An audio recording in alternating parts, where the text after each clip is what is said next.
Well, I think it's important to start off and acknowledge Teamworks and thank them for being here. This is, this great combination of things that I'm so grateful for. I got the opportunity to catch up with some old friends. I got the opportunity to meet some new ones, and probably more importantly and relevant for today, I'm really up here representing my team. This is not anything that I have done, and certainly not alone, and so it's really a cool opportunity for me to celebrate that group. And I've been at Notre Dame for 3 years, and it's been some of the most rewarding and challenging years of my professional journey, and I'm excited to share with you kind of what some of the fruits of that labor are. But with that, the title of Silos to Systems, I do want to point out that we were far from siloed when I joined. The group was kind of ready, willing, and able to jump in and become integrated. And really my role was just to be the thread between all of those areas and facilitate that. And so when we work through this today, there will be a technical element where we'll talk about Rambler, which is the name of our internal athlete management system. But we'll also talk about the culture and the building of that team throughout as well. And what gets me excited about Notre Dame, I am from a town a couple hours down the road. I am Irish. I am Catholic. There are a lot of reasons to really be excited about Notre Dame. And this is paraphrasing or even stealing from our provost, John McGreevy. His line when he's delivering his talks is that Notre Dame is the greatest experiment in higher education. I have repurposed that because he couldn't have said it better, that Notre Dame is the greatest experiment in elite sport. And so regardless of the area of high performers that you serve and support, I believe that there's something transferable from what we're building into your space, and I hope you find that there's this place in South Bend, Indiana, where we still believe that it's possible to kind of have it all.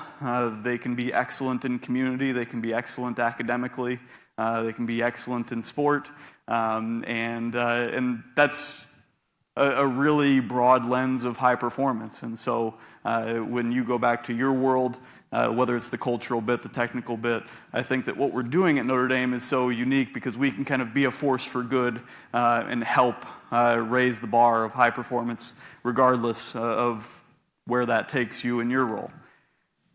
But I think it's important to start with a little bit of history, and this is more industry at large, but I'll contextualize. This is the Gartner Hype Cycle.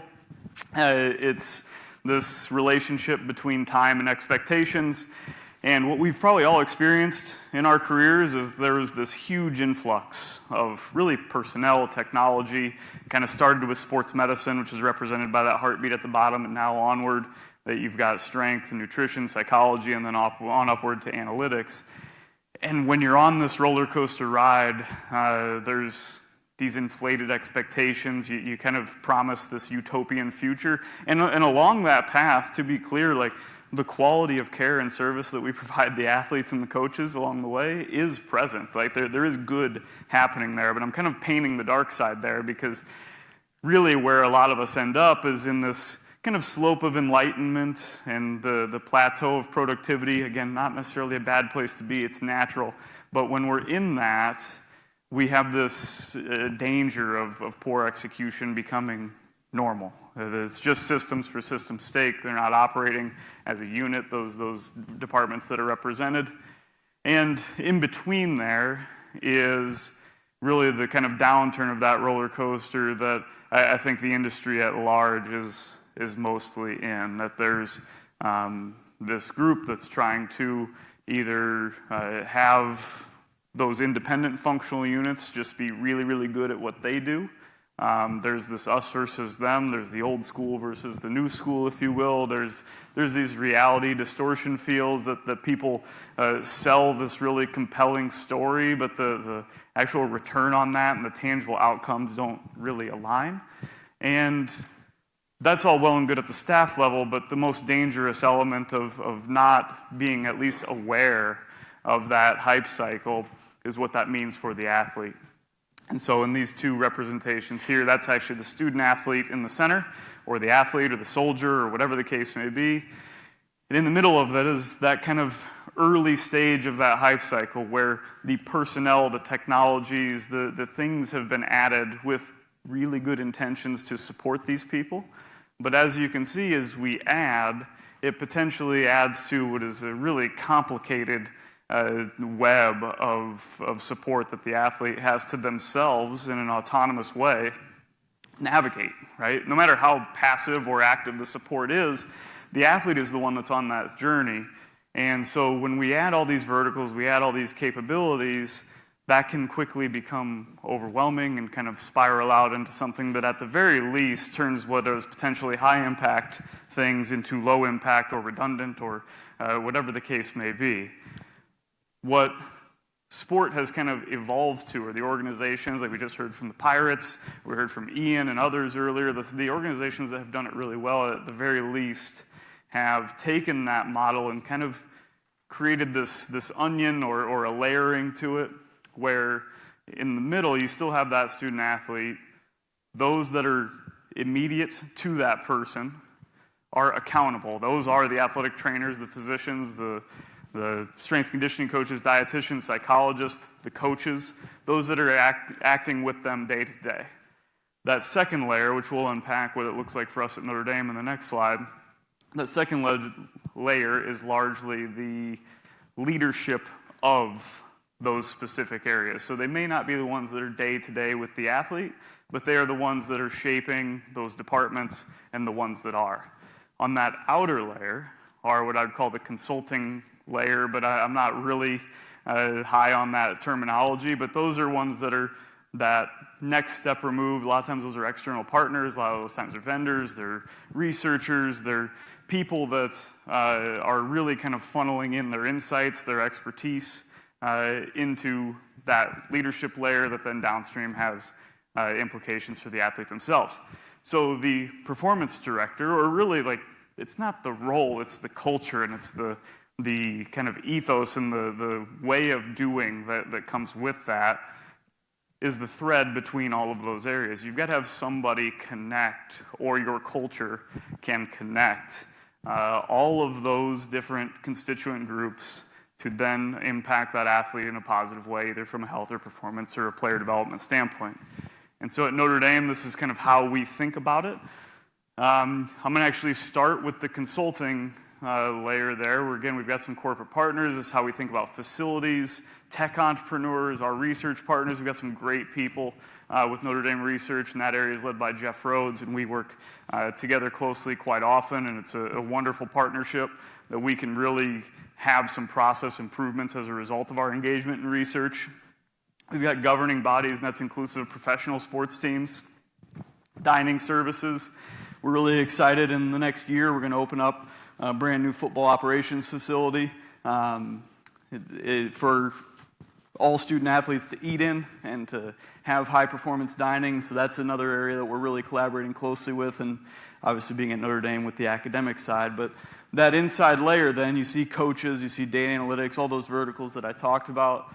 They are the ones that are impacting what services we're ultimately delivering to our student athletes. And so some of what you'll hear about today is actually moving from silos to systems, is getting people throughout all layers there to give their power away and to align and to streamline their processes, the way they're collecting data, so that they can have a more powerful impact or a more sustainable impact on the student athlete. And the last point I'll make here, somebody early in my tenure at Notre Dame, he warned me that, hey, every decision that you make, it needs to be rooted in setting up the next 2 generations of Notre Dame student athletes for success. And so, yes, there's this immediacy, but really what we like about this kind of layered approach is it lets us be really deliberate.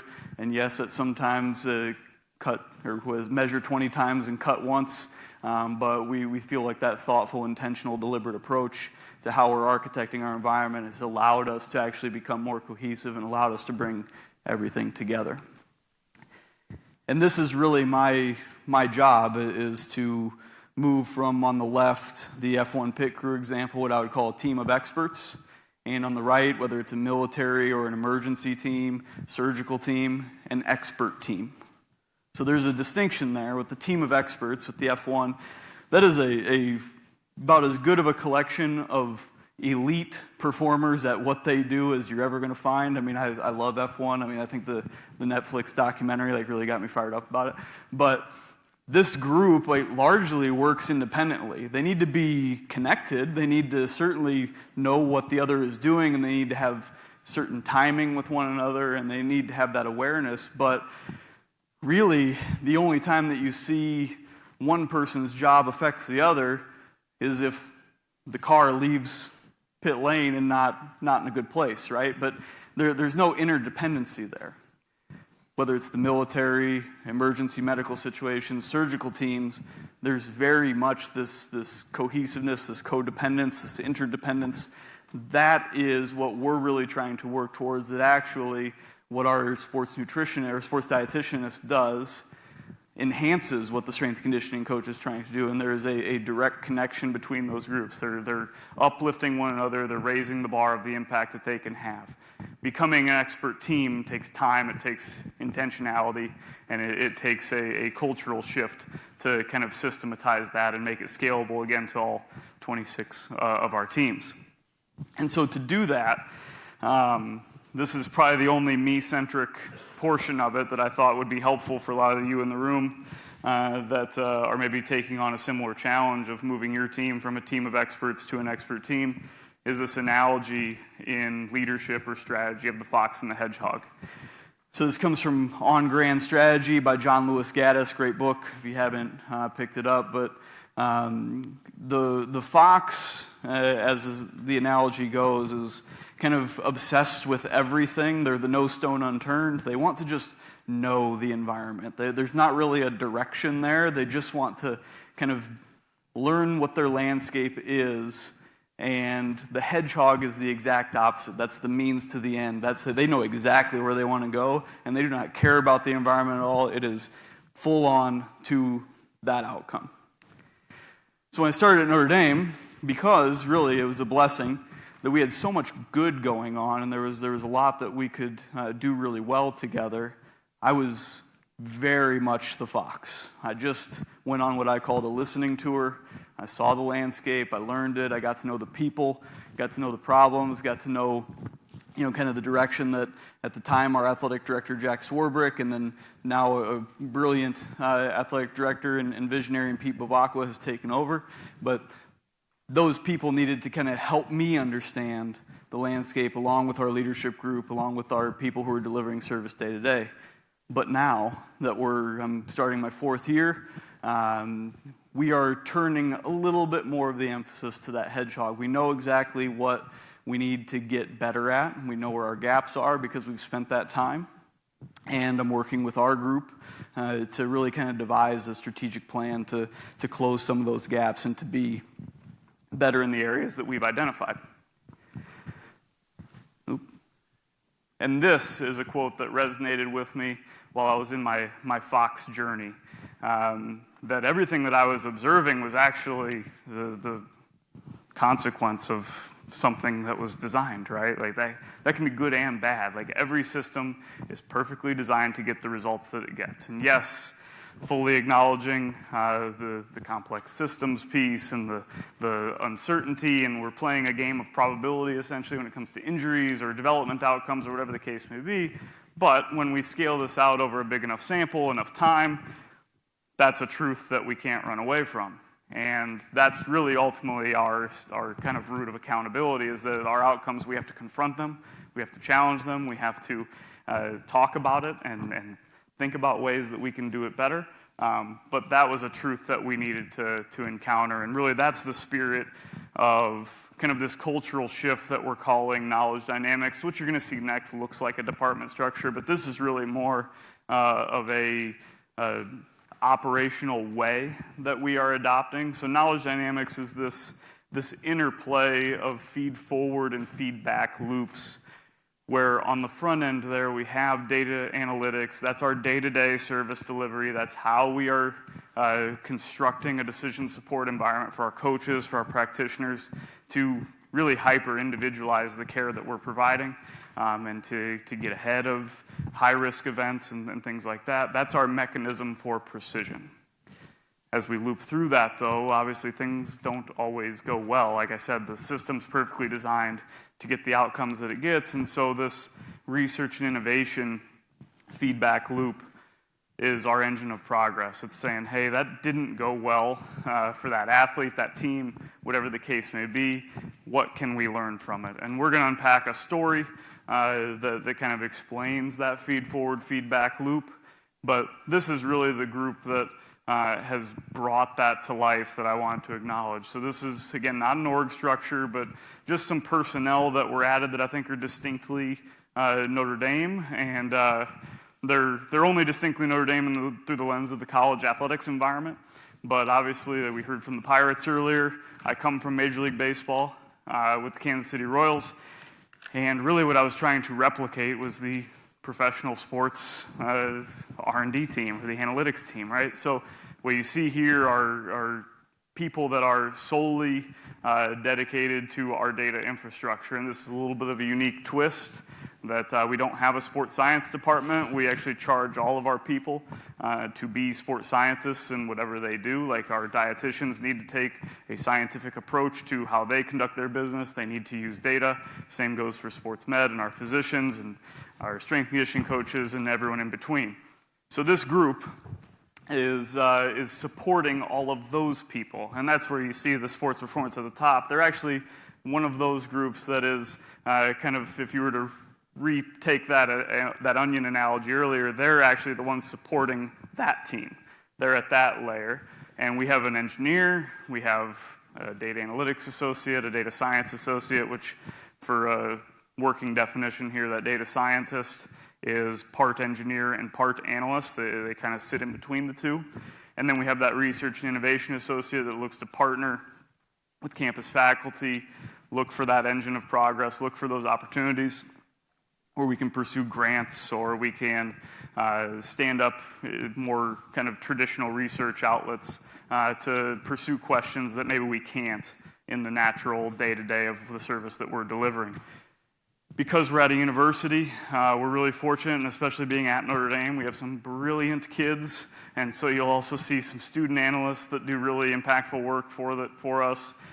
We've been diligent in kind of constructing a way in which they can interact directly with our database in a secure and safe manner, and help us, again, generate insights, build reports, those types of things. We're really proud of not only what this looks like from a service delivery, but this is another example of silos to systems, right? Like, we operate as part of a university. We are part of a bigger machine, and these people that are kind of coming to us and working with us across campus are the shows of that. And I'm so proud of this group and others that have been involved in kind of forming some of these partnerships because they're impactful, and probably more importantly, for those that are maybe in environments that resources are thinner, like, this allows us to really scale in a hurry because it's not necessarily tied all the time to full-time employees, right? So we've gotten really creative with how can we engage more bright people in the service that we're providing through this.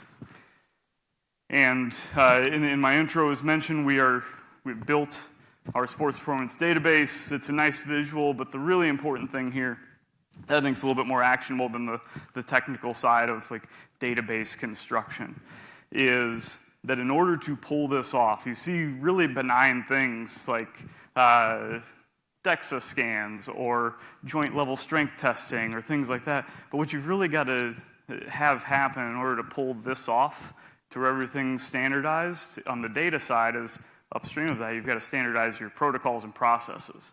And so when we look at how to go about that standardization, I stole this from a brilliant woman I met a couple weeks ago, Lauren Bullock. She's a decision science expert, and she kind of painted me 3 if-then statements. That if you need speed in your decision, use authority. If you need quality in your decision, use a democratic process. And if you need support in the decision that you made, that's where you use inclusiveness. And so this is very much those latter 2. This is all about quality and support, because there's some change management associated with it. If I'm an athletic trainer who really believes in this specific set of shoulder assessments that I've been doing for 15 years, we are asking a lot of them to give their power, their processes away to maybe adopt a standardized shoulder strength assessment that's done on whatever technology that you all have. So this figure, though looking clean, is really a couple years of engaging our entire group and getting their feedback, getting their perspective, getting their expertise, and really bringing that together to help us make sometimes tough decisions on standardization. Because at the end of the day, we're all painting this like incomplete version of that athlete, right? That's what data is. That's what modeling is. It's a simplification of something really complex. And so you have a lot of these situations where you have to explain the gap that you're potentially introducing, but the downstream return on investment, which may be a year or two away, that because we've standardized it, we know a lot more about the implications of shoulder strength or weakness on health or performance outcomes because we've got 10x the data because it's all standardized and streamlined. So this, though nice and clean, takes a lot of cultural shifting along with it. And this is where the story really kind of takes off, is this is, again, about an athlete-centered process. And so we have my favorite hypothetical student-athlete here, Michelle Clashmore. For those that need a brief look into Notre Dame lore there, so Clashmore Mike was the Fighting Irish before they were the Fighting Irish. And so I've kind of repurposed Clashmore Mike and the naming convention there for Michelle, which for the purposes of our story is a 5-star basketball guard entering our system. And these are all the things that we now collect as part of Michelle's day-to-day. And this ethos is really how we approach Michelle and then our women's basketball program, our athletic department, that we take that individualized, we take the seriousness of Michelle's career to the highest degree because she only gets to do it once. And that is the gravity that I think we all need to adopt, in the sense that whatever it is that we are doing, whatever student athletes or soldiers that we are serving, they get one opportunity to do what they are doing. And so we've really kind of embraced that. And so if we develop one, we can elevate all, and that's where it's scaled. Michelle's got a development process that's going to be frustratingly nonlinear, but our goal is still the same. It's to help her reach her full potential, whatever that may be. It might be that she goes on to have a long career in the WNBA and that she actually reaches her full potential 10 years after graduation, but we were part of that journey. It might be that she's a walk-on or a reserve player, and she contributes in these big moments, these fleeting spots in time that help the program achieve what they're trying to achieve. But the goal is still the same, and where that knowledge dynamics culture, bringing these systems together, really becomes impactful is moving from kind of this fan or this window of probability that we had to operate in when it was just about evidence-based practice. It was just say, hey, what can we learn from papers and publications and experiences of people who have done it a long time? With every event, with every development event, health event, whatever the case may be, along that journey, you've got this envelope of opportunity there. But by integrating data and tech and streamlining our processes, we've essentially closed that gap, right? Like there's still some variability. We're still playing a probability game. But instead of operating just on what's been published or just on what we can glean from people who have been in the field, we now have an internal data infrastructure and an internal decision support system that allows us to just close the gap a little bit and make better decisions, hopefully, when we repeat this iteratively over and over and over for Michelle's sake as she reaches her full potential. And that feed-forward loop that I talked about was that mechanism for precision. This is data analytics, so painting you an example here where we maybe have tools that most are familiar with at this point, but we have GPS units on Michelle, monitor her workloads, practice games, conditioning, etc. That's the dose part of the story. And on the other side, we have our counter movement jump that's collected a few times a week. That's the response part of our story. So the jumps are going to go differently depending on the player, how much they contributed, what they're dealing with academically, sleep-wise, etc. And we want to really understand deeply what that response is. And so we have a really fascinating and impactful system that leverages both of these tools. So with our counter movement jumps, as you all have probably seen to this point, it kind of looks like a force times signature, right? It's a movement signature. So we got to thinking first in analogy that we should develop something that works a lot like a bank would develop a fraudulent or detect a fraudulent signature on a check. And so we have this algorithm internally that is a classification model that really looks at that signature for what it is, and it classifies the student athletes, in this case Michelle, into one of three buckets: minimal fatigue, moderate fatigue, and high fatigue. And as you can see, as we re-enter our story, Michelle, because it's highlighted in orange, she is high fatigue. There's a big deviation from her individualized movement signature. And so if it would have been less severe, we might have looked at, hey, is there something nutritionally or sleep that we can do? That probably isn't enough when we see these big deviations. So we do those things, look at sleep, look at nutrition, but now there's a workload modification. And those workload modifications are done on the front end. So we have the system just called workload caps. So nothing fancy in the branding there, but these caps are really impactful because they will quantify where that upper limit is for our student athletes, and we can get kind of offline and we can unpack a little bit of how that works. But in Michelle's case here, we've recognized that she's not responding the way that we would expect, and so we have adjusted her dose accordingly. And when you do this, largely you'd have good outcomes. Even if for the sake we're talking about sleep, we're talking about nutrition, there's some conversational and educational elements that are not to be lost in the kind of data sweep here. But by and large, when you do that and you play this probability game, they go well for a while, but sometimes people get hurt still. We're rooted in probability. There's sometimes an adverse outcome. Sometimes it has nothing to do with that we can prevent. I mean, it could be a contact injury or something to that effect. But for our story, Michelle has experienced an ACL tear. It's a catastrophe. We really feel for her. And now, as part of that rehab process, we need to shift from parts to patterns. So this is another example of silos to systems, that we've got all these individual pieces that might impact or have some direct or indirect effect on that outcome that happened, whether it's her sleep, again, her age, workload, maybe some menstrual cycle or hormonal variation factors. There's general well-being, what she's going through with her life in general. Those could all be meaningful here. So how we move from that data analytics, that mechanism of precision, into the research and innovation space, and looking for ways that we can get better, is to actually cross off the things that we were leaning on in the day-to-day support.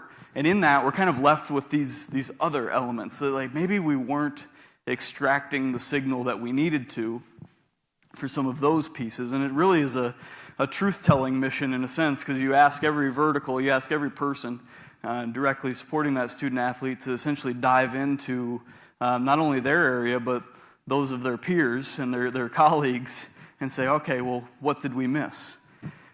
But there's also a high-level kind of aggregate view of how we can drive this engine for progress. So we build, again, another kind of clustering or classification model, because if you standardize and you have the same protocols for all 26 of your teams, your data set starts to really grow, right? Those ACL tears that just happen in basketball, I can now learn from the ones that happen in women's lacrosse and in these other group in women's soccer and men's soccer. And it doesn't always have to be gender matched, but because we've got such a big data set, we can say, gosh, what happened to Michelle has actually happened, many times over the past 10, 12 years that we've got these data records. And in this classification model, which is hypothetical, by the way, we've got these two clusters of people, and in that we've identified that we've got this really risky cluster with a 5x risk when that kind of constellation of things happen, and another group that's a 3x risk. We want to know more about both. So starting with the 3x risk group, that might be a group that's experiencing some underdeveloped joint level strength. For the sake of this, an isometric hamstring weakness, which we measure with a long lever bridge on our force plates. Maybe there's an ankle mobility restriction that we've identified through DARI, and there's low vitamin D levels just kind of throughout this group. The very high-risk group has some sleep issues. So we have a sleep screen that we deploy twice a year. That's kind of Frankenstein's monster of 6 or 7 different scientifically validated sleep assessments. So they can get things like general behaviors, beliefs, all the way through daytime sleepiness and stimulant usage and everything in between. But this cluster of student athletes that has experienced 5x the risk has daytime sleepiness issues, generally lower sleep duration than the norm. They maybe have a quad strength deficiency, which would fit our kind of clinical intuition around an ACL tear. And then there's these fatigue alerts, but these fatigue alerts, and that would be that movement signature deviation, they're specifically associated with a weight change. And so that becomes really actionable for Michelle, if we go back to her, that there's now a rehab process to navigate, right? So it's not just about tissue healing and eventually tolerance and getting that person back to return to play. We've said, hold on, we don't want a re-injury to occur, and we've just learned that these things probably matter for the risk profile. So you actually look at both of those clusters of risk. And for Michelle, maybe she had some sleep issues, but she also, from the other cluster, had vitamin D levels that were below a certain threshold. And so as she navigates her rehab process, we're going to address some sleep hygiene concerns. We're going to tackle that vitamin D deficiency and prescribe some supplementation through our dietitians, along with the physical rehab and reconditioning. And our goal then, as we move from development event to development event, is to make that red space as small as possible. We have an opportunity to maximize that. And I think actually coming from the baseball world, how many of the people that we returned from a UCL tear ended up better than prior to the injury? Like quite a few if you do things right. And I think it's because of that little bit of precision that you add to that rehab and reconditioning process. And so this becomes the kind of ethos of our sports med and S&C and nutrition and psych, like coming together to close that gap as much as possible and get Michelle to a better spot. But then they are all accountable to learn from, and I am too, to what happened, learn from what happened there. So yes, we learned that maybe vitamin D levels matter, sleep matters, quad strength matters, et cetera, but the knowledge dynamic group, like maybe we missed something on Michelle's sleep screen. Maybe we need to retune the alerts on that. We need to pay more attention to things that we previously didn't really view as subclinical or clinical level thresholds. Like we're going to pay attention to that. Our strength coaches are going to also use that as a jumping off point to just provide some monthly sleep education.